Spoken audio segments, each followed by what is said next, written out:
In our system, one major advantage is that users can explore the 3D scene on their mobile device with arbitrary viewpoints. The display is not rendered directly from the 3D scene, but sampled from a synthetic light field. A synthetic light field comprises images rendered by ray tracing.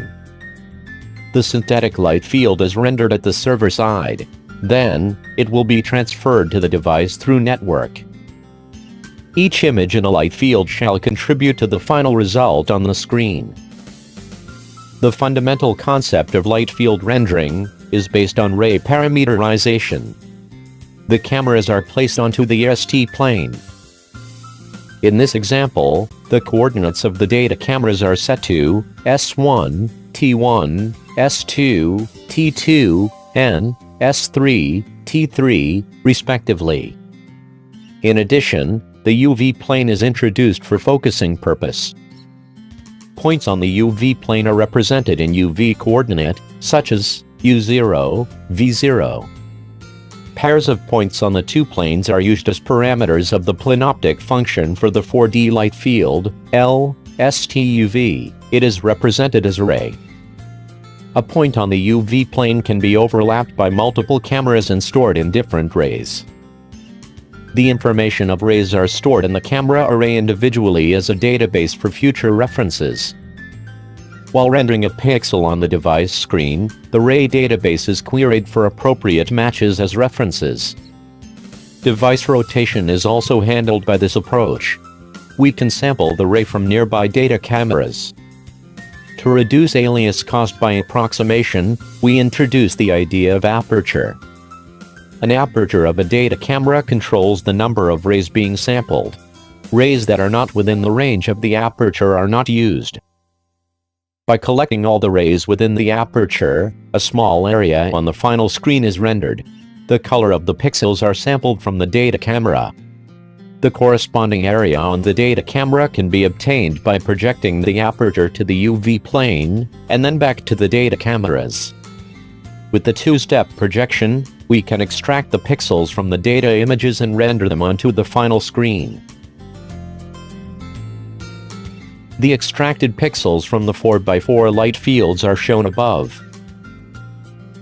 However, some pixels from data cameras are overlapped. Thus, we apply a weighting function in order to calibrate the color. A point on the UV plane will be captured by multiple data cameras on the ST plane. To calibrate the result, we weight the data pixels using the aperture filter. The function takes the distance of the cameras as the parameter. The final color is the weighted sum of the radiance response from data cameras. By overlapping the aperture filters, we can determine the radiance response of arbitrary viewpoints by interpolating the colors from the nearby data cameras. Finally, by accumulating the contributions from all data cameras, we can render the final image on device screen. By using the technique of light field rendering, we can rotate around to see the different views of the scene. The rendering technique supports translation as well. The appearance is similar to viewing the scene from a window. The appearance becomes more realistic when the view position gets closer to the ST plane. Users can gain the feeling that they were inside the scene. If we move the view position away from the ST plane, the object's appearance becomes smaller. Now, we are going to render a more complex scene, the Sponza Palace. Without ray tracing, some photorealistic effects cannot be handled well. For example, soft shadows and indirect lighting. With our system, users can explore the photorealistic Sponza Palace on their mobile devices.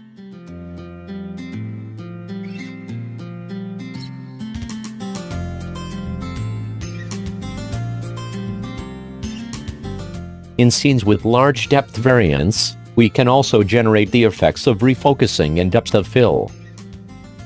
We focus at the near floor first, then gradually move the focus plane to the furthest wall. Finally, we move the focus plane from the furthest pillar back to the nearest one. If we move the focus plane nearer than the ST plane, we can even see the light field camera array. In addition, we can manipulate the effect of depth of field by changing the size of apertures. The effect becomes significant if a larger aperture is used. If apertures are too small, we can see the black gaps. These gaps represent the pixels that are not covered by any data cameras.